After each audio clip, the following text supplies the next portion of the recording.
Hey, what is up guys? It's Christophe from London in the UK. Are you excited by the UMI Super? Do you wonder how good or bad the camera experience is? I've got the right video for you. I just received mine a few days ago and I just wanted to share with you my personal experience with it. I had high expectations, so I decided to create as many videos and photos to help you decide how good or bad the camera experience is with the UMI Super. So now, without any further ado, please bear with me and let's check it out.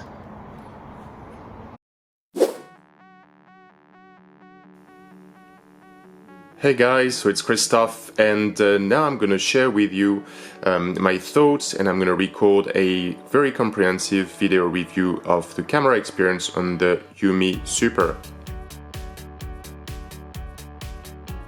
So let's switch it on now using the reliable fingerprint scanner on the back.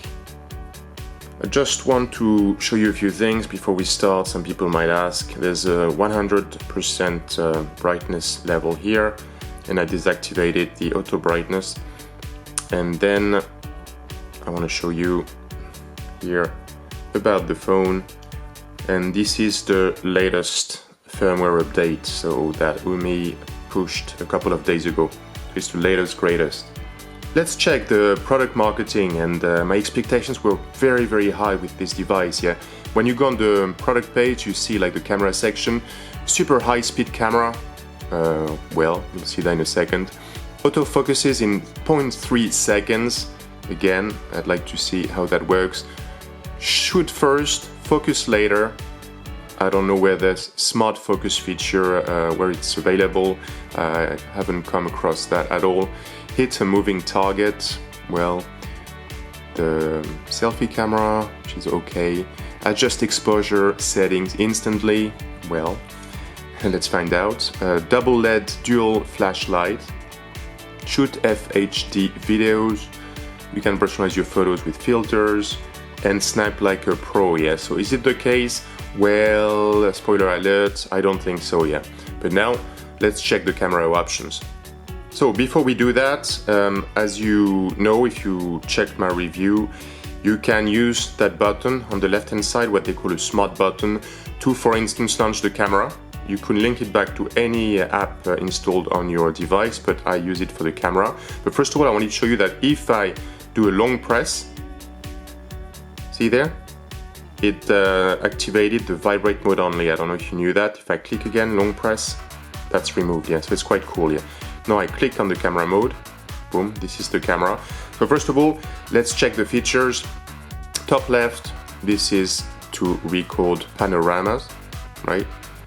In the middle, this is to record like, I don't know what to call that, like double pictures, the selfie camera here, hello, and the rear camera at the same time. And you've got an option here to adjust the size and the angle of the little thumbnail here, pictures, which is again the front-facing camera. And on the right-hand side, those are the regular camera shooter. So you can see here, there's a voice activated button, and I'll see what that means. A bit like on the Galaxy S7, you can activate it with voice. And on the right hand side, you see, this is the weirdest thing, that option here, click. Basically it's supposed to recognize when you do something like that, especially on selfie mode. It's a bit annoying, so I will deactivate it. This is the flash option, if you click, and so it's automatic, just all the time, or again no flash. And here it's set to switch the camera to the other mode, so here that would be like again selfie mode. I go back to the main camera for a second. Bottom right, that's the photo album, and bottom left, I click here, those are the settings you've got in that's the stock camera app on the UMI Super. So you've got three settings. So one general settings, store location, I don't do it, face beauty, disabled or multi-phase, exposure, again I usually don't touch it, but you can change it here. Scene mode.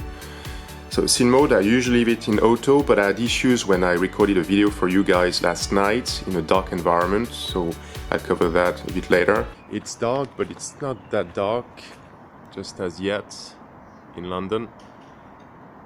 even though it looks very dark on the screen here. I had basically manually to use night to have something kind of sensible and which wasn't too dark. White balance, again I leave auto, but you might want to play with that. Image properties, I left it like medium, but you could adjust everything. So and anti-flicker, I put it again in auto, but you've got a few modes here, so I'll let you play with it with your own device.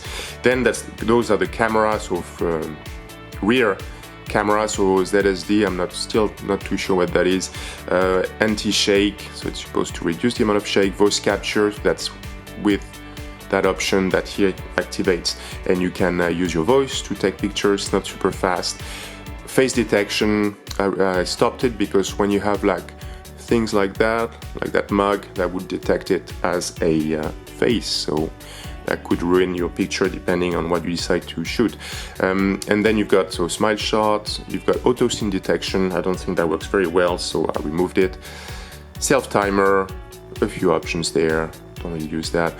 Capture number, so I think that's weird, I don't know how they came up with 40 and 99, but if you hold on to the button, you can shoot maximum of 40 or 99 shots in rapid succession.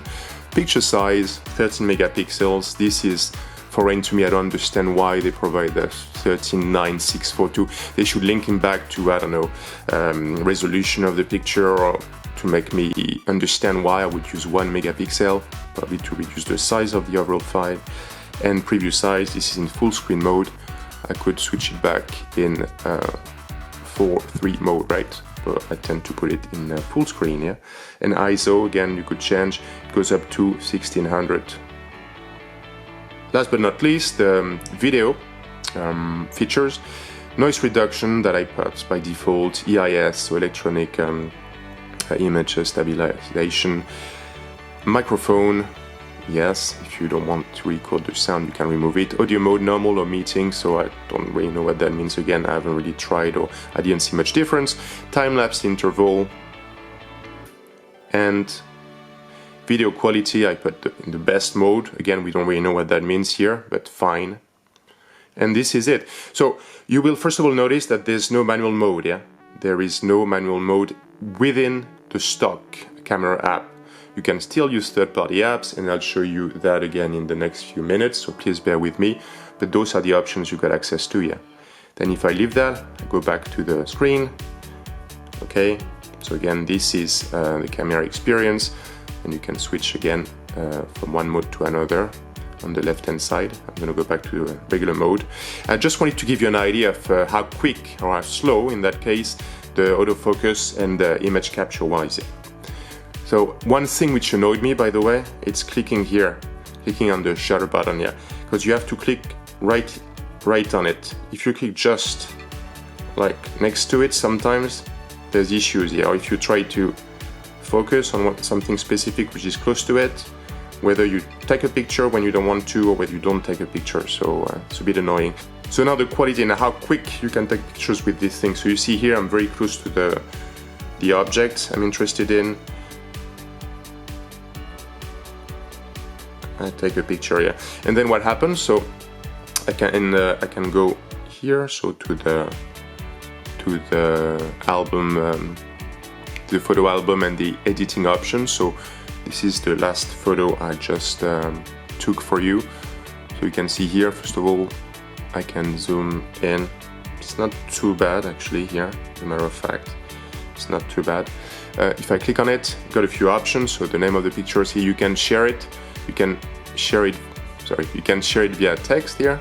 And I can modify it on the left hand side. I'm going to show you that in a second. Top right, if I click here, got a few more options, from deleting, having a slideshow, so seeing the latest pictures, editing it again, which is the same thing as clicking here, rotate, crop, set picture as, so there's a few options here which are quite interesting, the detail, and you can also print the picture, yes. So if I click here on editing options, as you can see, so that's my picture there, few options, bottom of the screen, so you can basically apply like some kind of filter on it, vintage, then a frame if you wanted to, then you can crop it, and there's few ways to crop it, as you can see here. Can mirror it, and so on and so forth. And then here I could again change the exposure, can graduate it as well, which might be cool if you want to do some interesting effects on your pictures. It's up to you. I can always go back, of course. And then top right, if I click here, I can see again more information, show applied effect. Interesting, I could click on export, and if you do that, okay, I think that's quite an interesting feature embedded in the stock app here. You can modify the size, and you can see the impact on the size of the file. This is the size and the resolution. Quality, again, you can decide to have like lower quality, and then you click on done, and it's gonna be saved automatically. Yeah, hop, image saved. So that's one thing I wanted to show you. If I go to the here to the photo album, like I wanted to show you as well, here all the pictures I recorded, actually I shot with the stock camera app. On the left hand side, those are the screenshots, and here those are the photos from a third-party app, Open Camera, because some people ask me if there was a difference or an improvement using third-party camera. So I recorded a footage and I'll show it to you a bit later. So if I click on there, hop. So those are the pictures I shot with the UMI Super. I could click on one like that, so as you can see, and I could change the view, film strip view. And if I recorded a video, you're gonna see actually here maybe. Yeah, and if I click, this is what you get in terms of viewing your photos or videos. I'm gonna click here. In terms of options, this is a video, so you can loop it, you can trim it as well. Now if I go back to the camera, so as you saw, if I want to take a picture, I click here.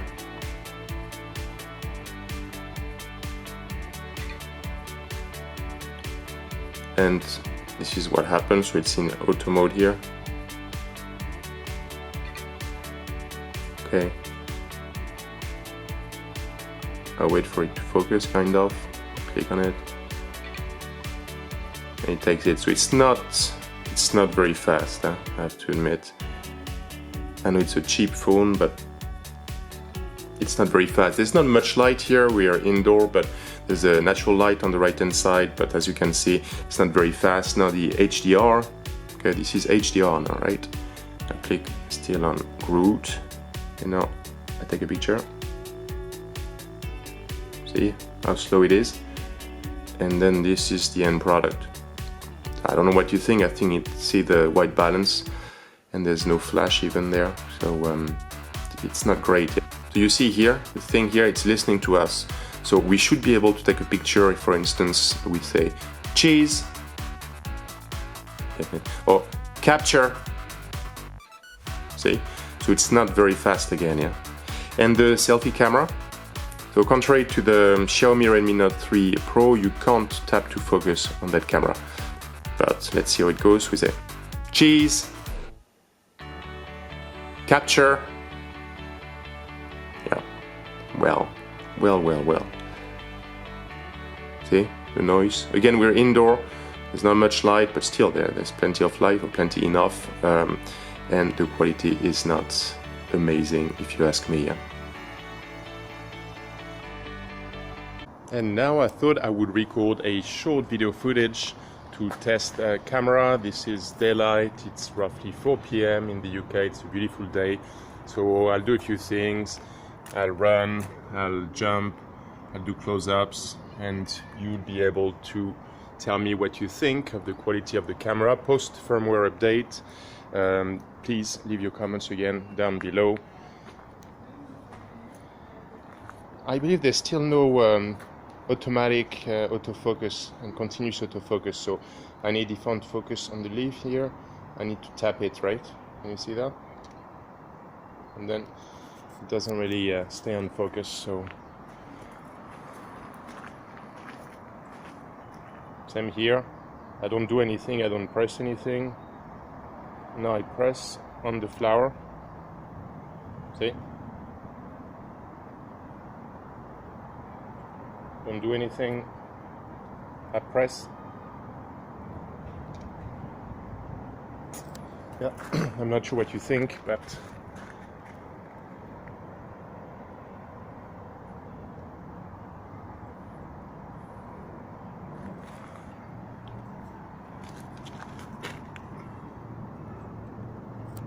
tap, tap, tap.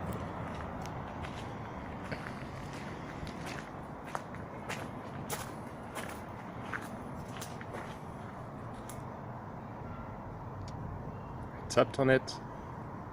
There's some kind of bokeh effect here. Then up. See, it doesn't come back into focus, so I need to click on the building here. I go back. I need to click here.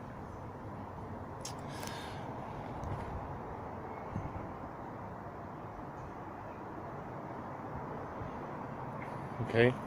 The video will be a bit long, but I'm hoping that will give you a good opportunity to be the judge of the quality of the video recording capability on the UMI Super. So I don't touch anything here. I'm going to touch the flower in the middle. Okay, I go back. I need to touch again.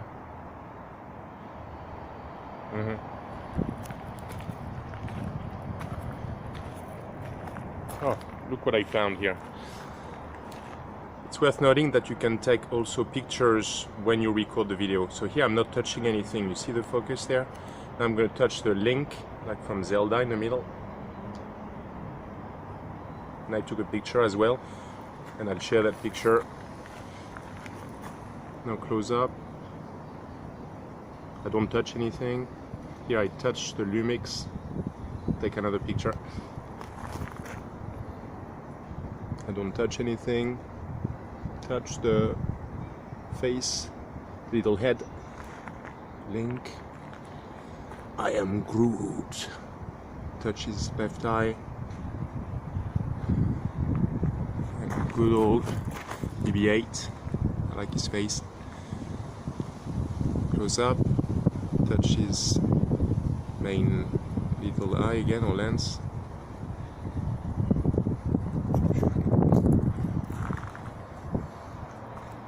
Will it focus?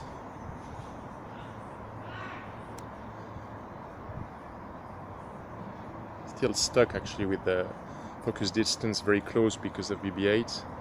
I'm going to touch the middle of the screen. Okay. I'm going to do now. I'm going to jump. Right. I look very silly, but hopefully not many people will see me.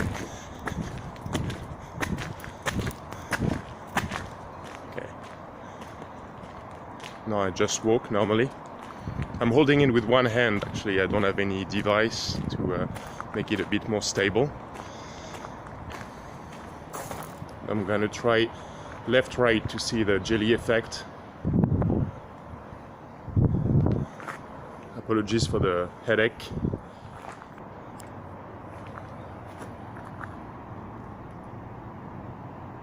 Touch the middle of the screen. Again, we're during the day. There's a good amount of light. I need to click on the leaf.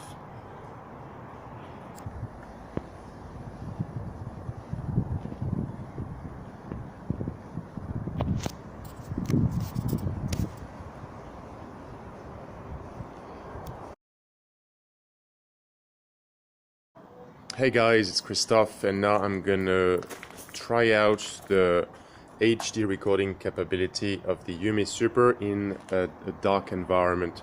So first of all, I had to manually use the night mode, otherwise I could almost see nothing, like further than probably like 5 inches, strangely enough. And as you can see as well, probably, see, there's some kind of flashlight activated automatically here.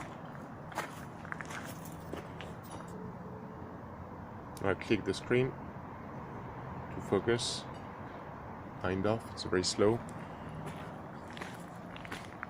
Again, you need to manually tell the camera it's night, so use the night mode. I'm going to click in the middle of the screen, focus. Okay. Is it going to focus on its own? Let's check. Nothing, nothing. So now I'm going to click in the middle of the screen again. Okay, better. But again, it's not autofocus, so look what I found here. So I hope this is useful. Just wanted to give you a better idea of the quality of HD video recording when it's quite dark. It's not like pitch black, but it's quite dark outside here. And now I'm trying the selfie camera. So you see the level of noise. Again, you can't expect too much from a camera on a phone costing less than 200 euros. But the UMI Super camera HD recording, we're indoors. There's a bit of light coming from the window to the right here. And let's see how it performs. First of all, there's no continuous autofocus, so I need to click on the subject. I clicked. I'm going to click on subscribe in the back. Okay. Keeps focusing on it. Click on Redmi Note 3.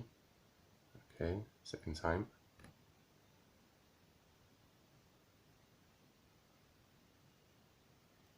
And zoom. And now, still the UMI Super, I'm recording with the Open Camera app just to see if it improves the experience compared with the stock camera app. First of all, there's continuous autofocus using the Open Camera app, which is a welcome addition. The autofocus is automatic here, I don't do anything.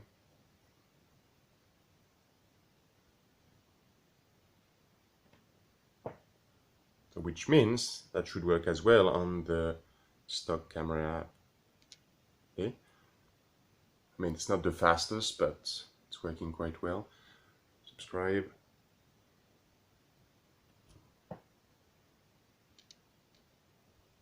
Yeah, I'm gonna zoom in. It seems like the quality is much better than with the stock app.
there you have it.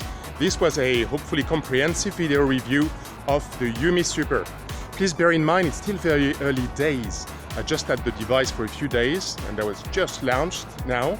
That was after UMI Super's latest firmware update, which allegedly fixed quite a few problems with the battery and the camera experience. But tell me what you think. Please leave a comment below. I respond to everything, but for the spam. And I do that for free on my spare time just to help people. So if you liked the video, please thumbs up, that'd be amazing. And again, feel free to connect here on YouTube or on Twitter at visible_banking. Peace.